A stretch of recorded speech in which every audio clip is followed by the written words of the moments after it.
After 20 years of conflict and more than 6,000 U.S. lives lost, the Biden administration still scrambling as the Taliban continues to take over Afghanistan. Joining us now to talk about this, Florida Congressman Byron Donalds.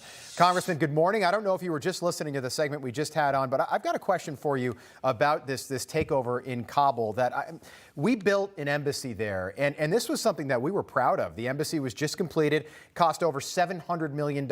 It literally was designed to be a fortress. It's not, one of these old colonial buildings that you might see in some country, some beautiful embassy where tourists can take pictures in front of. This is supposed to be an impenetrable building that theoretically the Taliban could have full control over at some point very soon. If they don't right now, how concerning is that?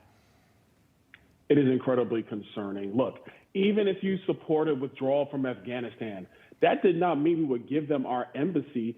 The embassies that are here in the United States, that is foreign territory. We respect the sovereignty of embassies here in the United States. So for us not to maintain ours is just Joe Biden's failure being complete at this point. The Chinese still have their embassy. The Russians still have their embassy, but we abandoned ours. That's one of the key questions that I would love to ask members of Joe Biden's administration, if they ever get to Capitol Hill, to answer directly to the American people this atrocity that has happened on Joe Biden's watch.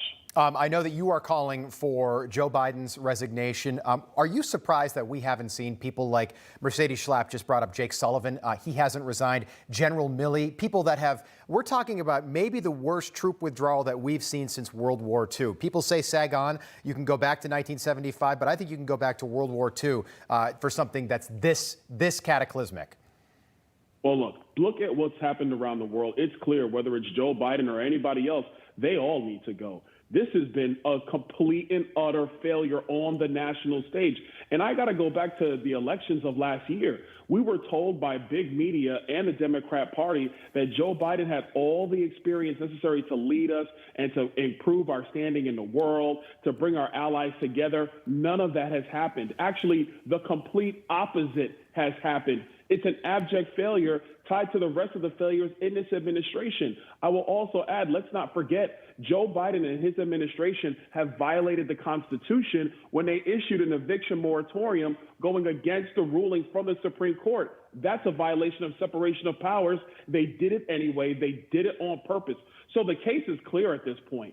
A lot of people need to go in this administration because they're leading our country down the wrong road, and it's only been 7 months. We need 3 more years of this. Yeah, exactly. And all those derelict tenants that haven't paid rent in 15 months, that'll continue until at least October. You make a great point about that. We are 23 days away from honoring the victims lost on September 11th, 2001. Is the Taliban stronger today than they were then? Unfortunately, yes, they are. They control more provinces. And now they have our military weapons caches that we just left. That doesn't even make any, take a step for a moment. Mercedes made a great point in your last segment. We left our weapons. We knew we were going to leave, but we left our weapons. That's like selling your house, but not taking your furniture with you. That's how ridiculous this is. Now that's in the hands of the Taliban. And so the Taliban has our weapons. Apparently they have access to a couple of Black Hawk helicopters. They have munitions that we left behind. They're riding around in our Humvees. This is just insane. So yes, they are better positioned now. They are stronger now. And they have behind them the capital of being able to stand there and say they defeated the United States. All of this could have been avoided. None of this needed to happen. You needed to have an actual strategy and an actual plan. Joe Biden had neither, and now America looks terrible on the world stage. It's a total disaster. Your Republican colleagues on the Homeland Security Committee say that an attack on U.S. soil is now the most likely it's been since September of 2001. Scary thing to think about. Congressman Byron Donalds, good to see you again. Thanks so much for coming on. We appreciate it. Thank you. Hey, I'm Rob Finnerty. Thanks for watching. If you enjoyed this video, please join the conversation in the comments below. Don't forget to subscribe, too. Hit the bell icon to be alerted to breaking news. And remember, there's a whole lot more on Newsmax TV, America's fastest growing cable news network. Newsmax TV, where real news for real people.